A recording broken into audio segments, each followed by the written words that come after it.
Let us consider a hypothetical example of a new vitamin fermentation. So, the first step to begin with is to search for suitable carbon sources and suitable nitrogen sources.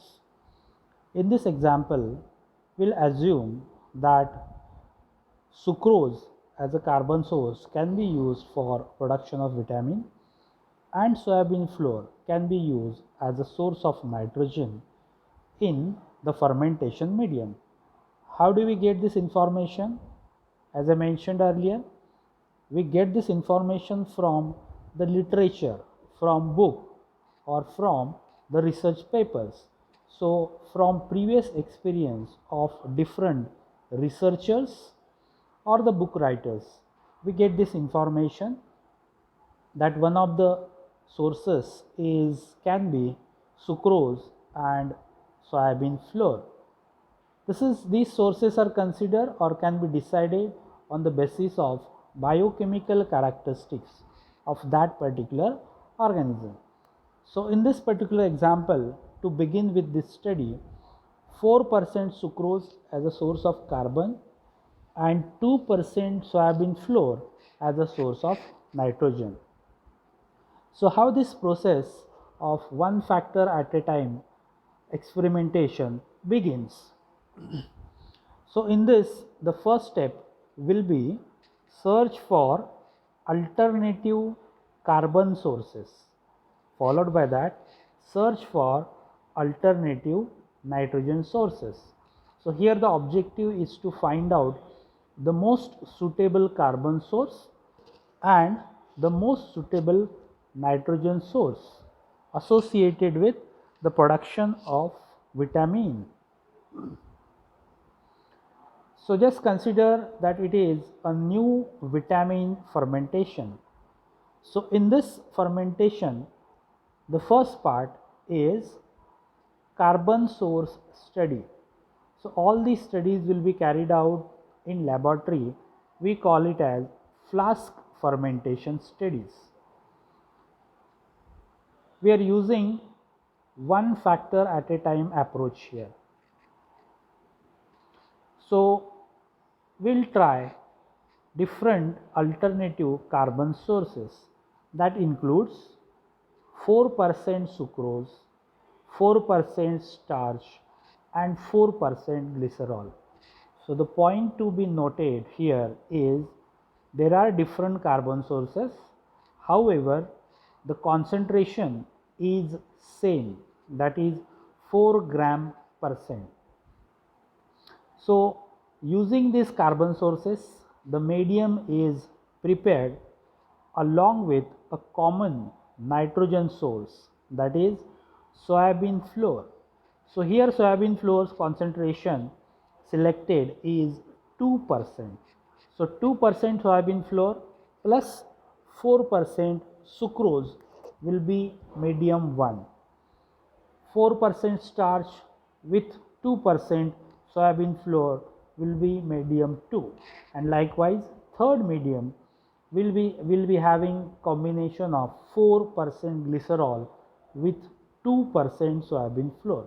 So these three different media will be inoculated with the producer organism in the flask, and after sufficient time of incubation under proper incubation temperature, will measure the concentration of vitamin, that is response. So that response will be measured, that is concentration of vitamin in terms of its titer in micrograms per ml. So what is the result of first combination? It is 100 micrograms per ml. For second 110, and for third it is 140. Here you can see that only one factor is changed. What is that factor? It is carbon source, and other factor nitrogen is fixed or it is constant. That is why it is called as one factor at a time. So considering the results of these experiments, now we can say that 4% glycerol is a good carbon source which is associated with higher production of vitamin. So using this information, now we'll go for nitrogen source study.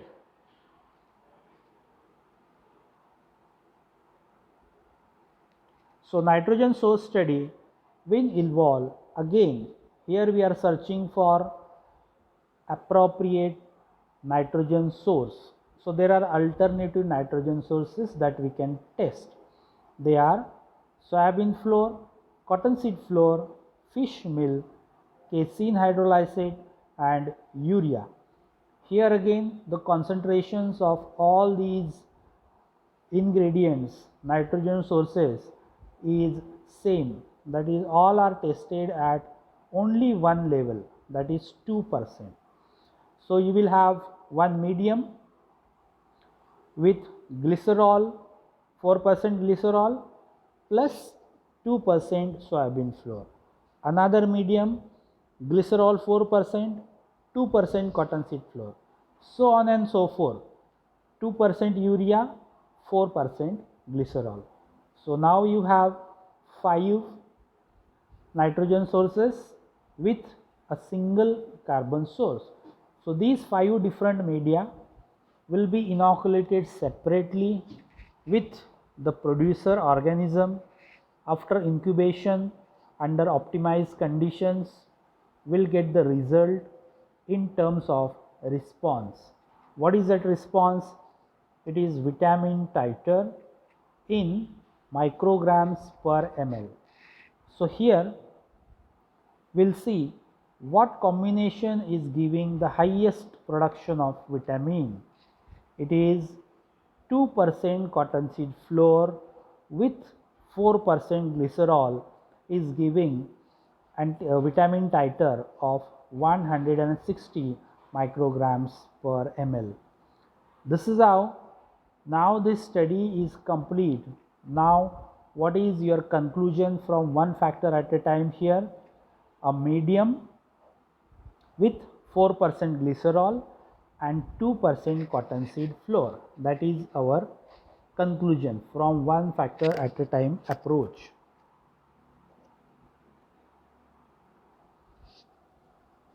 So based on these results, 4% glycerol and 2% cottonseed flour, and it will give you indicative yield of 160 micrograms per ml.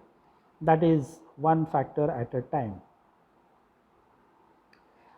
Another approach is, or another method for medium optimization is full factorial design, full factorial search. This means that one factor at a time is not a full design, it is a partial design. Full factorial design, it is a complete design. What is the meaning of partial design and complete design? We'll see in next few slides. So experimental designs or techniques, they are called as full factorial designs. These present a more balanced alternative to one factor at a time approach for the fermentation improvement. This means there is an advantage of using full factorial design over one factor at a time. Instead of testing carbon and nitrogen sources in two separate experiments as described in the previous slides, all the combinations of carbon and nitrogen sources can be tested simultaneously. So we can note here that why one factor at a time is a partial design, because all the possible combinations are not tested. All the possible combinations of carbon sources versus nitrogen sources are not tested. That is why it is called as partial factorial design. So full factorial design, in contrast to that, it involves testing of all the combinations of nitrogen sources with carbon sources.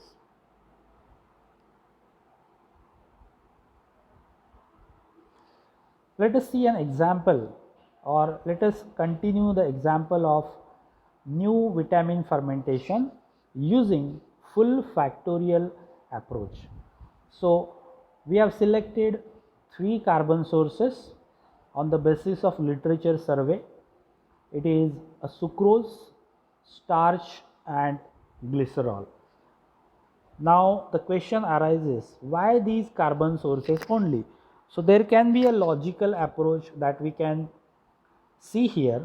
Sucrose is a disaccharide, more simpler. Starch is a complex one, it is polysaccharide, and glycerol, it is a sugar alcohol. So these 3 varieties are being tested here: disaccharide, polysaccharide and sugar alcohol. This is how different types or carbon sources from different categories we can check. Along with that, we will be testing the nitrogen sources like soybean flour, cottonseed flour, fish milk, casein hydrolysate and ammonium sulfate. Remember here that the concentration of carbon sources is 4%, it is fixed, and concentration of nitrogen sources is 2%, it is also fixed. Likewise, this combination will be repeated for starch as well as glycerol. So in all, now we have 15 trials or 15 experiments. So the 15 different types of media will be prepared. All these media will be inoculated with the producer organism, vitamin producer. It will be incubated under optimized conditions. After incubation, the fermentation broth is harvested, and that fermentation broth is used for the determination of vitamin content. So this is the result of carbon source and nitrogen source study, where carbon source is sucrose, which is tested against 5 nitrogen sources. So this is the result. Here we can see that 110, that is the vitamin titer generated from 4% sucrose plus 2% cottonseed flour. In continuation with that, if the carbon source is starch and which is tested against these nitrogen sources, here we can see that 2% cottonseed flour with starch is giving 190 vitamin titer. Along with glycerol, it is giving 160 with cottonseed flour. So from this full factorial design, what is our conclusion? Obviously our conclusion is whichever the combination is giving the highest titer, that combination should be selected, that carbon source and nitrogen source combination should be selected. So in this full factorial study, the final conclusion is that starch 4% plus 2% cottonseed flour, it is giving the highest vitamin titer, that is 190. If you go back and see the conclusion that is obtained or drawn from one factor at a time is different combination, whereas here after following this approach you came up with a different combination, that is sucrose plus cottonseed flour. So what is the disadvantage? The disadvantage obviously is that this combination was missing when we used one factor at a time approach, whereas full factorial design made it possible to try this particular combination, and this is how it resulted into new information. So whatever the information that was missing or that missed while using one factor at a time, that we can reveal using full factorial design. That is the advantage of full factorial design over one factor at a time. So as I mentioned, 15 trials, all the possible combinations are tested. We get a new combination of 4% starch, 2% cottonseed flour. As I said, it was missing during one factor at a time approach. Therefore, the synergy means a combined effect between the two components, medium components, carbon source and nitrogen source, would be missed if the classical approach, means one factor at a time approach to experimentation, were used. This is the advantage of using full factorial design. Then next part, different types of sources of same category are called as categorical factors. For example, carbon sources and nitrogen sources which were tested at fixed concentrations. For example, 4% of carbon sources or 4% or 2% of nitrogen sources, these are called as categorical factors. These factors are also called as non-numerical factors. Say for example, soybean flour versus cottonseed flour. So both are nitrogen sources which are tested at same concentration, 2% soybean flour versus 2% cottonseed flour. So what is the variation? The variation is the type of nitrogen source. So the category is different. So this is the definition of categorical factors. Non-numerical factors, where the concentration is not considered or it is not changed. Another category of factors is continuous factors. Factors that are at different settings, means at different concentrations, means at different levels. They are called as continuous factors. For example, if we tested 2% soybean flour versus 4% soybean flour, that means both are nitrogen sources, but both are same nitrogen sources, only the difference is that their levels are different, concentrations are different. This means that these factors are numeric factors where we consider its concentration. So categorical factors can be studied using full factorial design, that is in the previous example. However, as a number of factors increases, full factorial design will result into an exclusively large number of experimental trials. So this is going to be very laborious and extremely complex process, which is in laboratories which is difficult to perform. So we cannot perform experiments in hundreds or in thousands. This is the disadvantage of full factorial study. To make full factorial search, to examine each combination of independent factor or variable at appropriate level, how many experiments are required to be performed? It will be x raised to n number of experiments are required to be performed. What is this x? X is the number of levels, means number of concentrations. So we can use 2% and 4% concentration, means how many levels are there? 2 levels. One is high level, another one is low level. So x is the number of levels and n is the number of factors: carbon sources, nitrogen sources, aeration, agitation, pH, etc., etc. So n is the number of variables.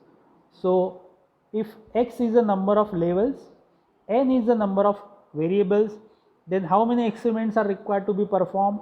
X raised to n.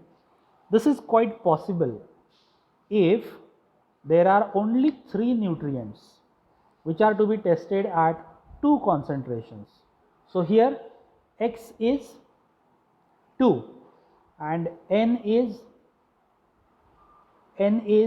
3, that is 3 nutrients, and 2 is the level, that is x. So the formula will be 2 raised to 3, only 8 trials, which is quite possible, feasible to be performed in laboratory.